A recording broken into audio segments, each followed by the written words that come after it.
નમસ્કાર વિદ્યાર્થી મિત્રો, હું છું પીએમ સર. શ્રી ગણેશ ક્લાસીસમાં દરેક વિદ્યાર્થીનું સ્વાગત છે. વિદ્યાર્થી મિત્રો, આવતીકાલે એટલે કે તારીખ 25 એપ્રિલ 2024ના રોજ જે લોકોને સૌરાષ્ટ્ર યુનિવર્સિટી એમકોમ સેમિસ્ટર 2 નું જે પેપર આપવા જવાનું છે તે લોકો અહીં કોમેન્ટ કરીને ઘણા સમયથી કહેતા હતા કે સર અમને પણ આઈએમપી આપો, આઈએમપી ક્વેશ્ચન કયા કયા છે. તો આજે આપણે વિદ્યાર્થી મિત્રો આ વિડીયો લેક્ચરમાં આપણે તેના જ વિશે ડિસ્કસ કરવાના છીએ. અને હા, એમકોમ સેમિસ્ટર 2 નું આવતીકાલે જે પેપર છે એટલે કે તમારું જે પેપર છે legal aspects of corporate business, તેના કયા કયા ક્વેશ્ચન મોસ્ટ આઈએમપી છે તેનું સંપૂર્ણ સોલ્યુશન છે તમને આ વિડીયોમાં જોવા મળશે. અને હા વિદ્યાર્થી મિત્રો, સૌપ્રથમ પહેલા જે લોકો અમારા વિડીયોમાં નવા આવેલા છે તે ફટાફટ આપણી આ વિડીયોને લાઈક કરી દો અને ચેનલને સબસ્ક્રાઇબ કરી લો અને સાથે સાથે બેલ આઇકન પ્રેસ કરી દો, જેથી આવનાર બધા જ વિડીયો માટે તમને ફટાફટ આઈએમપી ક્વેશ્ચનની નોટિફિકેશન મળતી જશે. અને જો તમારે આઈએમપી ક્વેશ્ચન જાણવા હોય તો વિડીયોને તમે અંત સુધી જોજો. એમાં હું વચ્ચે જે મોસ્ટ આઈએમપી બોલીશ ક્વેશ્ચન નંબર, એ તમે ખાસ ક્વેશ્ચન નંબર લખી લેજો અને એની તૈયારી તમારે પહેલા કરવાની રહેશે. ત્યાર પછી બીજા પણ ક્વેશ્ચન તો તમારે કરવાના જ છે. તો આપણે વાત કરીએ એમકોમ સેમિસ્ટર 2. તો એમકોમ સેમિસ્ટર 2માં Saurashtra university legal aspects of corporate business, તેની અંદર આપણે ગુજરાતી માધ્યમ અને ઇંગ્લિશ માધ્યમ બંનેને ઉપયોગી થાય એવી રીતે આપણે ક્વેશ્ચન મૂકેલા છે. અને જે વિદ્યાર્થીઓ મિત્રો આપણી ચેનલ ઉપર હરતા ફરતા આવ્યા હોય છે એ ચેનલને આ સબસ્ક્રાઇબ કરી દેજો, જેથી કરીને આપણને અને તમને પણ એ વિડીયોની નોટિફિકેશન સમયસર મળતી રહે છે. તો આપણે શરૂઆત કરીએ. Question number 1, explain the concept of trust and society and explain the rights and power of trustee. Society અને ટ્રસ્ટીનો ખ્યાલ સમજાવી ટ્રસ્ટીના અધિકારો અને સત્તાઓ જણાવો. ત્યાર પછી question number 2, explain the classification of trust in details. ટ્રસ્ટીનું વર્ગીકરણ વિસ્તારથી સમજાવો. પણ વિદ્યાર્થી મિત્રો, ક્વેશ્ચન નંબર 1 છે એ વેરી મોસ્ટ આઈએમપી છે, એ તમારા આવતીકાલની પરીક્ષામાં આવી શકે છે. ત્યાર પછી question number 3, explain the concept of pattern, trademark, copyright and design under the intellectual property right.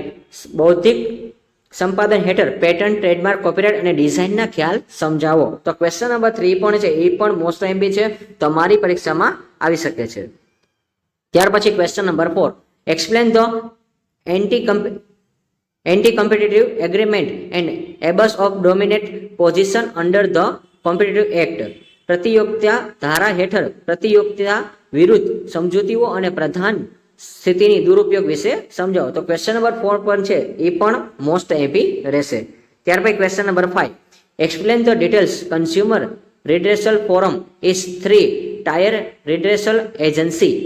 ગ્રાહક તકરાર નિવારણ એજન્સી ત્રિસ્તરીય છે, વિસ્તારથી સમજાવો. ત્યાર પછી question number 6, explain the function of the competitive commission act of India. ભારત પ્રતિયોગિતા કમિશનના કાર્ય સમજાવો. અને હા વિદ્યાર્થી મિત્રો, આ વિડીયો છે એ તમારે મેક્સિમમ શેર કરવાનો છે. તમારા કોલેજના કોઈ પણ ફ્રેન્ડ સર્કલ હોય છે, અથવા તો તમારી પાસે કોઈ તમારા કોલેજનું ગ્રુપ હોય છે, તમે કોઈ ફેસબુક વાપરો છો, ઇન્સ્ટાગ્રામ, વોટ્સઅપ છે, તો એમાં મેક્સિમમ તમે વિડીયોને શેર કરો, જેથી કરીને એને પણ આ જે આઈએમપી ક્વેશ્ચન છે એ લાસ્ટ સમયમાં છેલ્લે ઘડીએ તેને રિવિઝન છે એ ફટાફટ થઈ જશે. અને હા, આમાંથી અમુક ક્વેશ્ચન કરીને જશે, હું જે બોલીને જાઉં છું તો એટલા ક્વેશ્ચન તમે કરશો તો પણ તમે એટલીસ્ટ પાસ થઈ જશો. ત્યાર પછી question number 7, describe the basic consumer right protected under the consumer protected act 1986. ગ્રાહક સુરક્ષા ધારા 1986 મુજબ ગ્રાહકના મૂળભૂત હકો જણાવો. ત્યાર પછી question number 8, explain the exempted organisation from RTI act and explain the process of obtaining information under RTI act. RTI act માંથી છૂટા આપવામાં આવેલી સંસ્થાઓનો જણાવો અને આરટીઆઈ એક્ટ હેઠળ માહિતી મેળવવાની પ્રક્રિયા સમજાવો. તો ક્વેશ્ચન નંબર 8 છે એ પણ મોસ્ટ આઈએમપી રહેશે. ત્યાર પછી question number 9, explain the constitution of the central information commission end power and function of commission. કેન્દ્રીય માહિતી કમિશન અને કમિશનની સત્તા અને કાર્યના બંધારણ સમજાવો. તો ક્વેશ્ચન નંબર 9 છે વેરી મોસ્ટ આઈએમપી રહેશે વિદ્યાર્થી મિત્રો, અને ખૂબ જ અગત્યનો છે એટલા માટે. તો 8મો અને 9મો મેં બંને મોસ્ટ આઈએમપી કીધા છે, પરંતુ આ 9મો છે એ વેરી મોસ્ટ આઈએમપી રહેશે એટલા માટે. ત્યાર પછી question number 10, what are the silence features of RTI act 2005.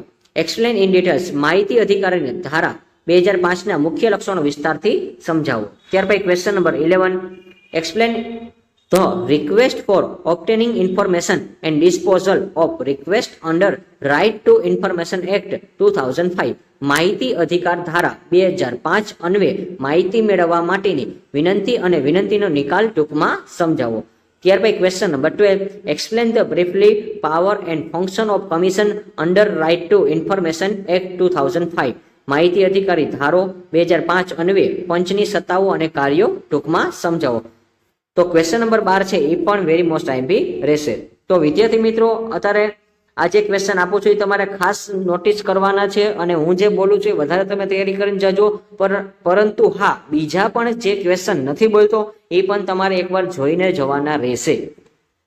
ત્યાર પછી એમાં question number 30, explain the briefly power and function of committee of water pollution. જળ પ્રદૂષણ મંડળની સત્તા અને કાર્ય ટૂંકમાં સમજાવો. તો વિદ્યાર્થી મિત્રો, અહીં ટોટલ મેં તમને 13 ક્વેશ્ચન આપેલા છે અને એની અંદર હું જે મોસ્ટ આઈએમપી ક્વેશ્ચન બોલ્યો છું તો એ તમારે ખાસ એકવાર નોટ કરી લેવા. ટોટલ મેં તમને 7 અથવા તો 6 ક્વેશ્ચન છે એ મોસ્ટ આઈએમપી આપેલા છે કે કયા કયા તમારે વધારે કરવાના છે એ.